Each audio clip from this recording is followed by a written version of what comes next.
हनुमान सुग्रीव संवाद। पवन कुमार हनुमान शास्त्रविद, नीतिज्ञ और सूझबूझ वाले मनीषी थे। कब क्या करना चाहिए और क्या नहीं जैसी बातों का उन्हें यथार्थ ज्ञान था। बातचीत करने की कला में वे निपुण थे। उन्होंने देखा आकाश निर्मल हो गया है, अब न तो बादल ही दिखाई पड़ते हैं और न ही बिजली चमकती है, वर्षा ऋतु समाप्त हो गई है। वे सुग्रीव के विषय में विचार करने लगे। उन्हें स्पष्ट प्रतीत हुआ कि मनोरथ सिद्ध हो जाने के पश्चात सुग्रीव अपने कर्तव्य की अवहेलना करके विलासिता में मग्न रहने लगे हैं। उनकी पत्नी रुमा के साथ ही साथ अब तारा भी उनके विलास लीला का एक महत्वपूर्ण अंग बन गई है। राजकाज का भार केवल मंत्रियों के भरोसे छोड़कर वे स्वयं स्वेच्छाचारी होते जा रहे हैं। श्री रामचंद्र जी को दिए गए अपने वचन का उन्हें स्मरण भी नहीं रह गया है। इस प्रकार से सभी तरह से विचार करके हनुमान सुग्रीव के पास जाकर बोले, हे राजन, आपको राज्य और यश दोनों की ही प्राप्ति हो चुकी है। आपने कुल परंपरा से प्राप्त लक्ष्मी का भी विस्तार कर लिया है। अब आपको मित्रों को अपनाने के को भी पूरा कर डालना चाहिए। आपने मित्र के कार्य को सफल बनाने के लिए जो प्रतिज्ञा की है उसे पूरा करना चाहिए। आप तो जानते ही हैं कि श्री राम हमारे परम मित्र और हितैषी हैं। उनके कार्य का समय बीता जा रहा है, इसलिए हमें जनकनंदिनी सीता की खोज आरंभ कर देनी चाहिए।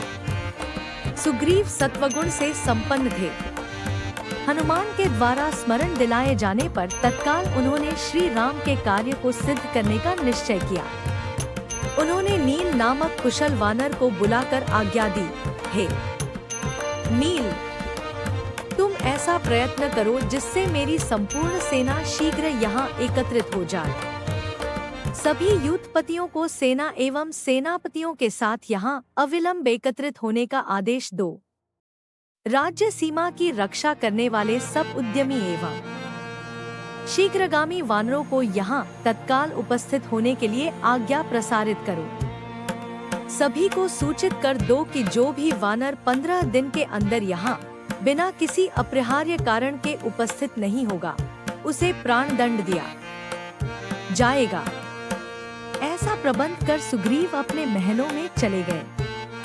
शरद ऋतु का आरंभ हो गया, किंतु राम को सुग्रीव द्वारा सीता के लिए खोज करने की के विषय में कोई सूचना नहीं मिली। वे सोचने लगे कि सुग्रीव अपना उद्देश्य सिद्ध हो जाने पर मुझे बिल्कुल भूल गया है। ऐसा प्रतीत होता है कि अब सीता को पाने की कोई आशा शेष नहीं रह गई है। न जाने सीता पर कैसी बीत रही होगी। राजहंसों के शब्दों को सुनकर निद्रा त्याग करने वाली सीता न जाने अब कैसे रह रही होगी। यह शरद ऋतु उसे और भी अधिक व्याकुल कर रही होगी। यह सोचते हुए राम सीता को स्मरण करके विलाप करने लगे। उस समय लक्ष्मण फल एकत्रित करने के लिए गए हुए थे।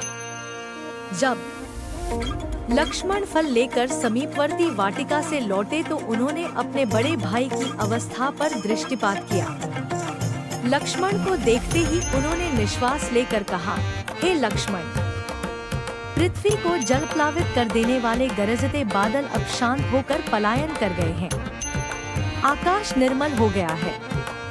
चंद्रमा, नक्षत्र और सूर्य की प्रभा पर शरद ऋतु का प्रभाव स्पष्ट दृष्टिगोचर होने लगा है।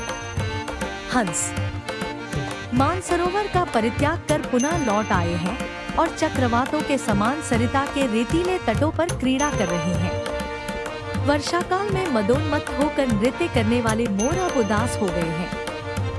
सरिता की कलकल करती वेग में गति अब मंद पड़ गई है, मानो वे कह रही है कि 4 दिन के यौवन पर मदोन्मत्त होकर गर्व करना उचित नहीं है।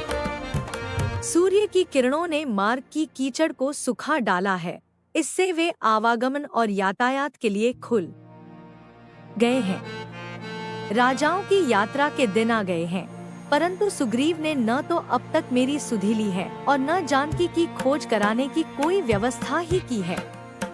वर्षाकाल के ये 4 मास सीता के वियोग में मेरे लिए 100 वर्ष से भी अधिक लंबे हो गए हैं।